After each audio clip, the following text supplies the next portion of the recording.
Welcome to Healing Wisdom, a Thursday morning talk show featuring guests sharing their stories and knowledge. We discuss the healing aspects of the arts, metaphysics, social justice, and adventure through all types of terrain. So join me, Pandora Peoples, here on WOMR 92.1 FM in Provincetown and WFMR 91.3 FM in Orleans. We're streaming worldwide at WOMR.org.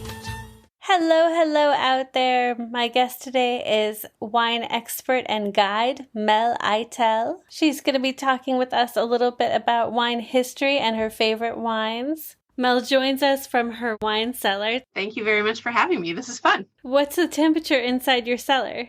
So I live in New Hampshire, and where we are in the States, we're primarily sand in this area, which a lot of people, New Hampshire is the granite state, so they automatically assume everything is granite. But just like at the beach, when you get past like that first 6 inches of sand that's really hot, underneath is nice and cool. So our basement, my cellar area, usually stays anywhere between like 57 and 62 degrees year round. So that makes it like the perfect temperature for storing wine.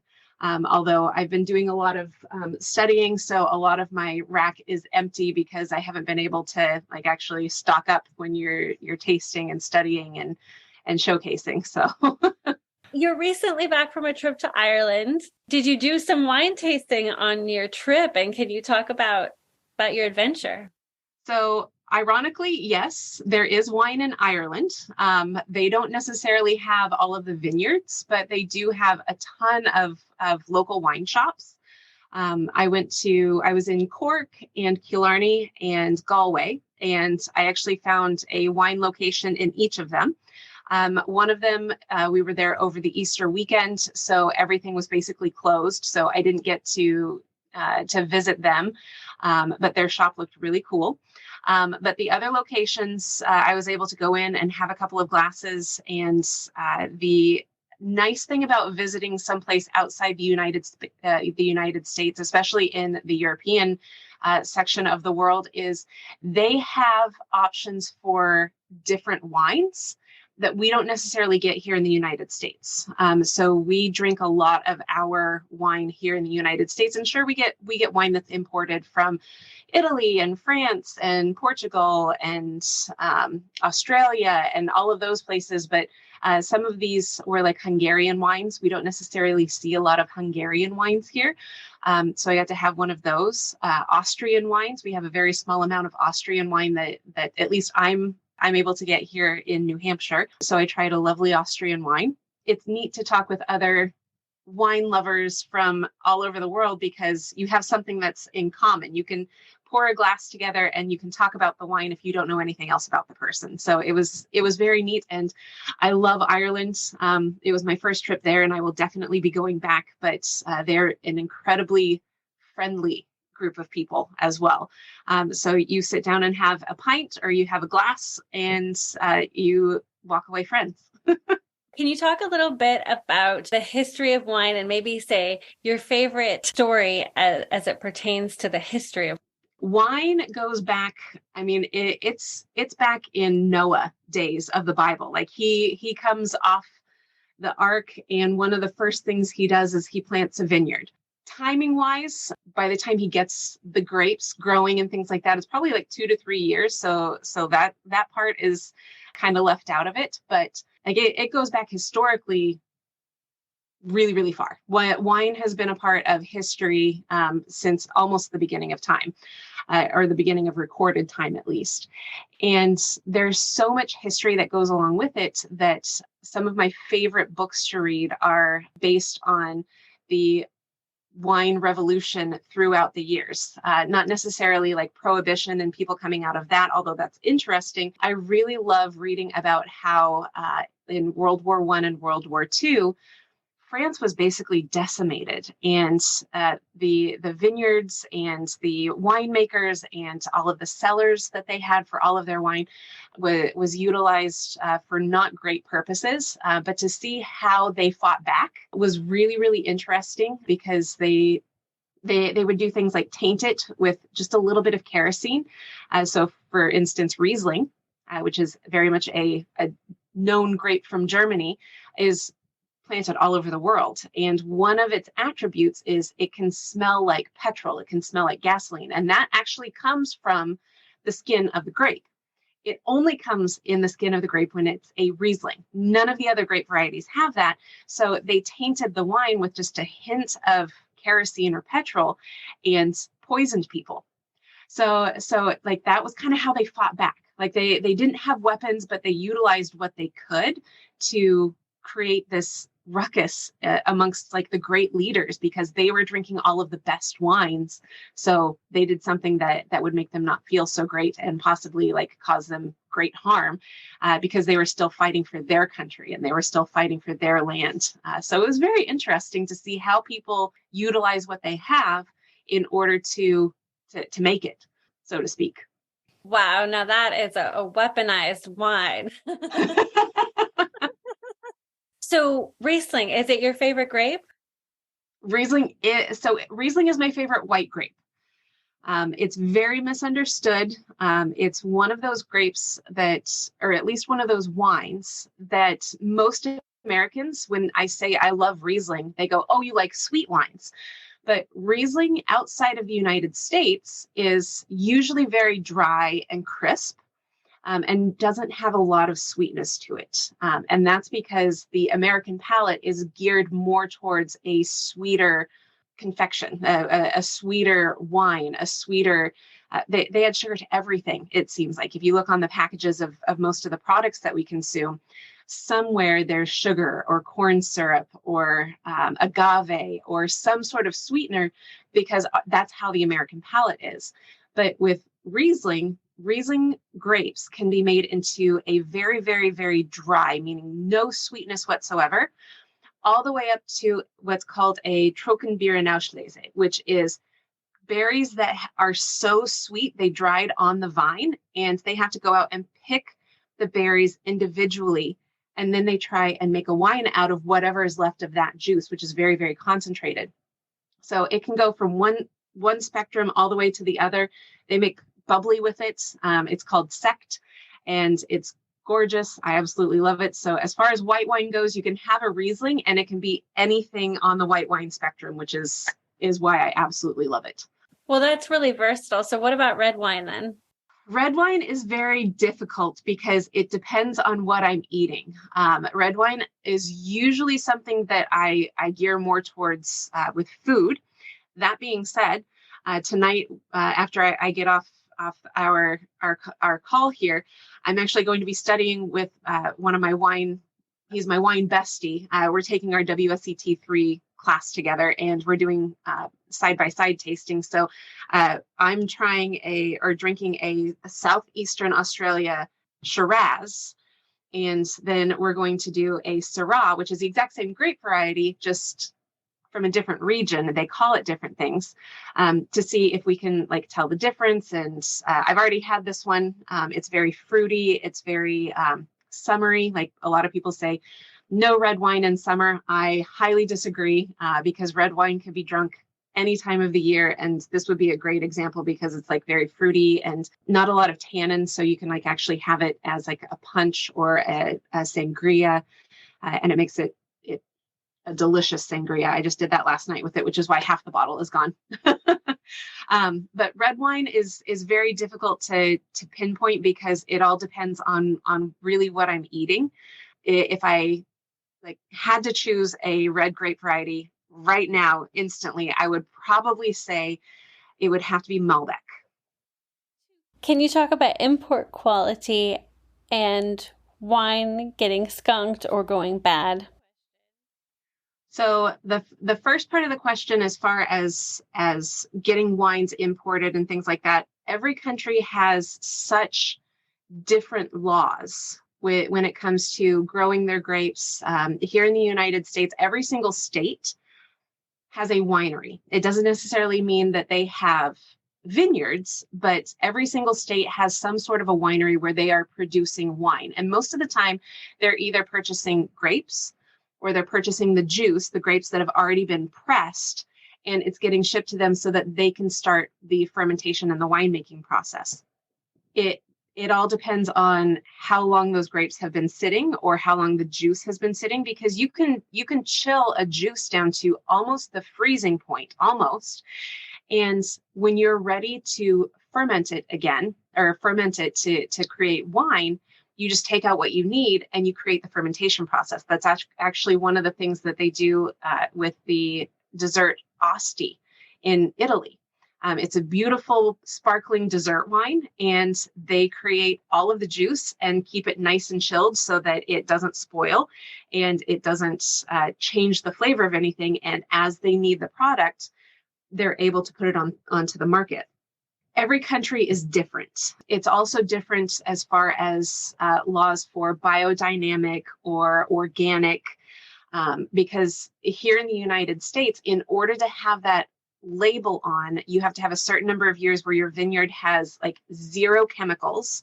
I believe it's 5. I think it was 7, now it's 5.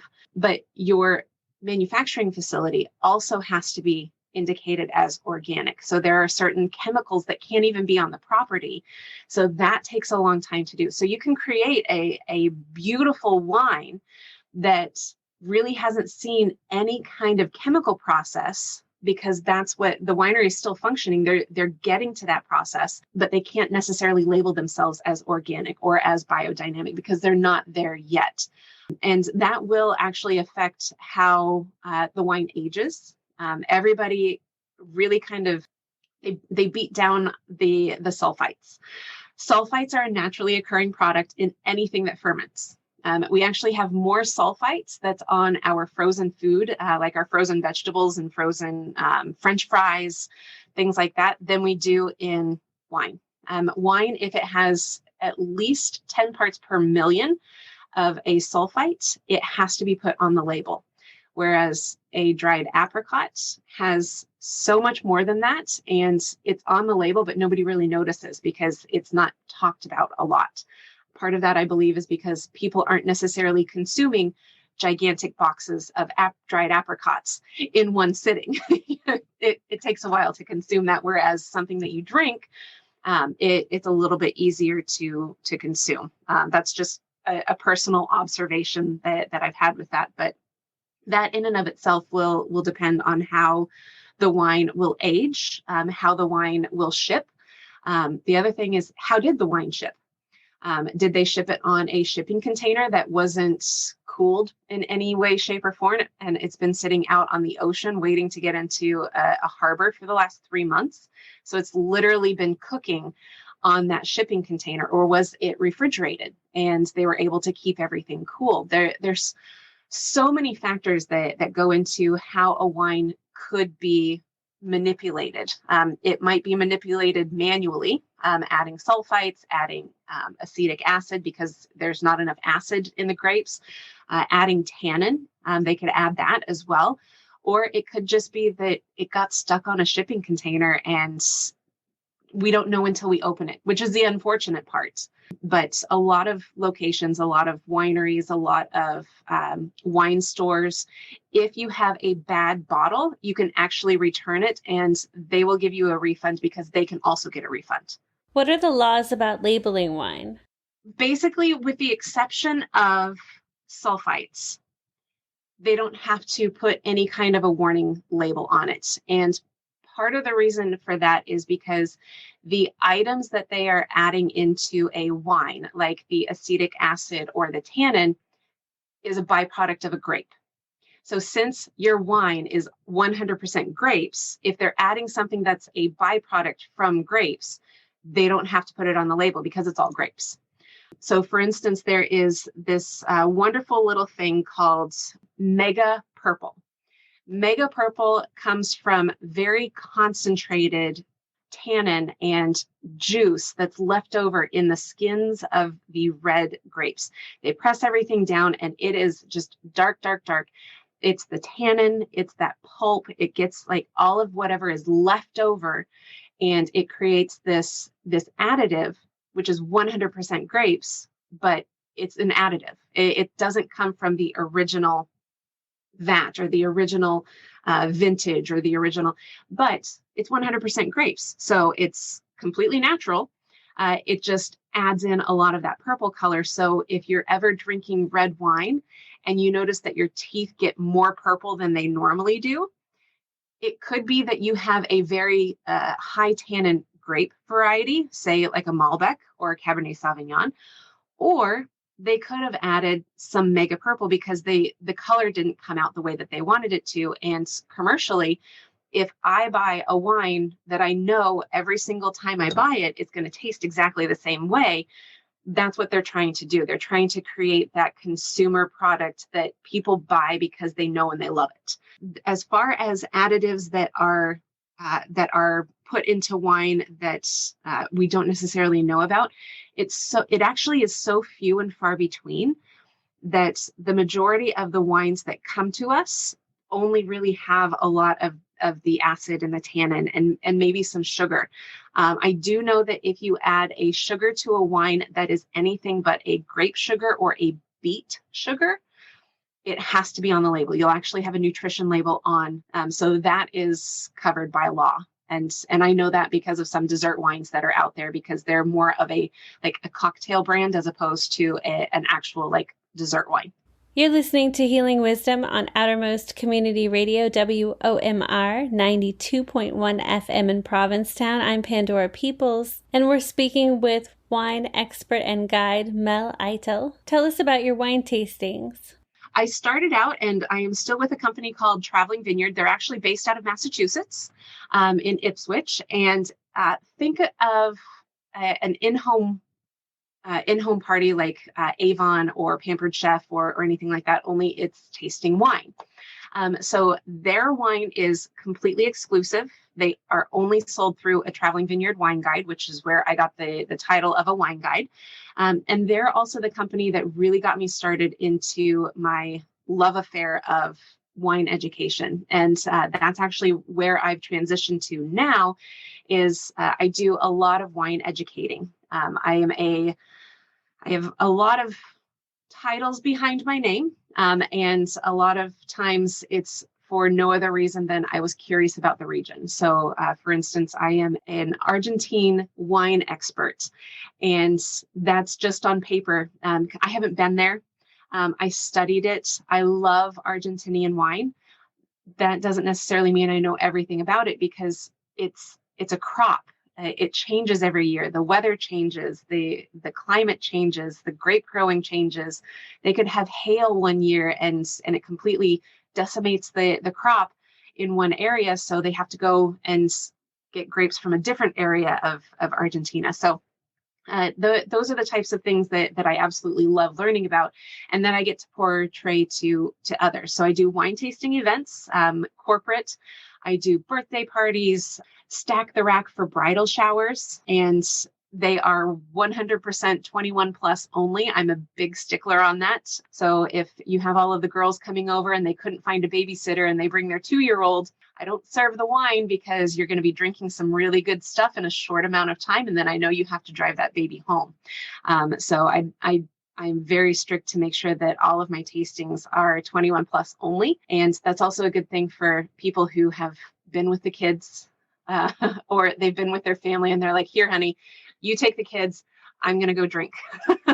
But it's an educational event. And I feel like the best way that you can learn about wine is by drinking it. There's a lot of fun experiments that I do because there's a ton of science that goes into it as well. Tell us about vintage wine. So wine that can be aged is few and far between. About 90-ish% of wine that's on the market is ready to drink. So most countries, even when countries have the stellar, exceptional wines that you feel like can age, can really only age about another 10 years. And what I mean by age is if you leave it in the bottle and let it sit for 10 years, is it going to get better? So that's why a lot of people, they'll buy like a case of wine and they'll try one in 1 year. And then the next year they'll try it again. And then they'll try it again because wine often will age itself out. It becomes very flat, very flabby. All of the fruit flavors kind of go away and you're kind of stuck with something that's like cardboard or it's very stale. But I always like to say like you're it's that smell where you walk down into like a basement. And for me, that's a trigger of a good smell. It reminds me of being at my grandmother's house when I was a little kid, but I don't want to drink it. So, so the majority of wines that can age, I always say, reach out to the winemaker. Find out how long this wine could age, because you may have a niece or a nephew or a godchild that's born this year, and you want to buy them a vintage so that when they're 21, or if they're in a different country and it's a different drinking age, you can give them this bottle where they can celebrate with a bottle from the year that they were born. Some people, they might have to dump that out because it's just not age-worthy wine. And not every wine that is a vintage wine is worth aging either, because a vintage wine simply means the vintage is the year that the grapes were picked. So if you have a bottle that's a 2019, that means every grape that was in that bottle is from the harvest of 2019. So it may have been a really good year and you want to age that bad boy, or it may have been a really off year and you want to drink it within the next 6 to 8 months because it's starting to go downhill. And it might be sangria time. Exactly. It might be sangria time. What are your thoughts on the health benefits of wine, and do you have any headache remedies? I would say health benefits are minimal when it comes to any kind of alcohol. Always drink in moderation. And I will quote one of the wine educators that is part of the Today Show. Her name is Leslie Sobraco. She also works with Traveling Vineyard. I've been lucky enough to share a glass of wine with her and things like that. But she says dilution is the solution. For every glass of wine you drink, you need to drink at least the equivalent of a glass of water. So that does two things. It helps to filter out, give your liver a break in between the glass of wine and your next one. But it also helps to hydrate you, because the majority of the time people get a hangover or they get a headache because they're dehydrated. Some people use a Gatorade or Pedialyte in between. As long as you're getting that water back in the system, that's a great thing. Wine, especially wine that has tannin, which would be your red wine, has antioxidants. I always see the memes that say if wine has antioxidants and it's anti-aging, I guess I'm living forever. That's not quite how it works, but it does give you some of those benefits because it does have the antioxidant effect. But so does eating regular grapes. You could get the exact same benefit. So for any of your viewers or listeners who are looking to get those benefits, just eat some grapes. Don't peel your grapes. Eat your grapes, because it's the skins that really do things. But dilution is the solution, and drink in moderation, and enjoy what you drink. Thank you so much, Mel Eitel, for joining us today. Thank you very much. This was fun. I love talking about wine. Her website is ibringthewine.com, and you can find her on Facebook at Mel Eitel's Wine Guide Adventures. You can also contact her at nhwineguide@gmail.com. Correct. And I'm also on Instagram, which is ibringthewine, and you can send me a message through there as well.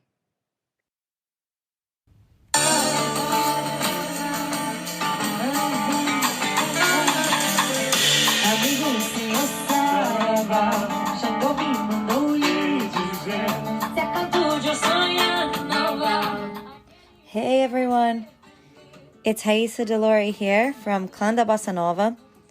We are celebrating 10 years of playing Bossa Nova here on Cape Cod. Come join us for our celebration show on Sunday, September 17th from 4:30 to 5:30 at the Cape Cod Museum of Art, located at 60 Hope Lane in Dennis. For tickets, visit the events section of the Cape Cod Museum webpage at www.ccmoa.org. Again, that's www.ccmoa.org.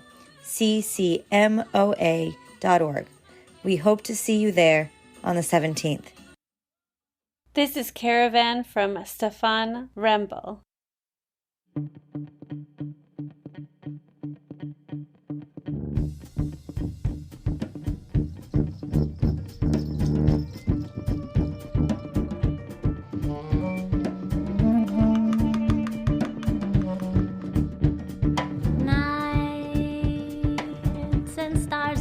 that shine so bright, the mystery of their fading light that shines upon our caravan.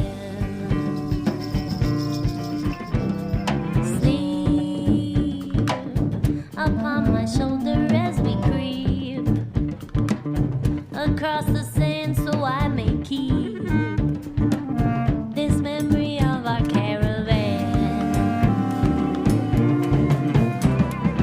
This is so exciting. You are so inviting. Resting in my arms as I thrill to the magic charms of you. Beside me here beneath the blue, our dream of love is coming true within our desert caravan.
You've been listening to Healing Wisdom at Outermost Radio. All of our shows are podcasts at WOMR.org. Also check out healingwisdomradioshow.com and contact me at pandora@WOMR.org.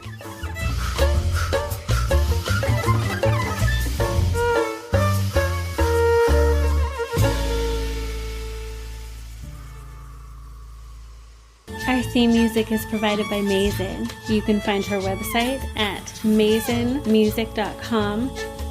That's MAESYN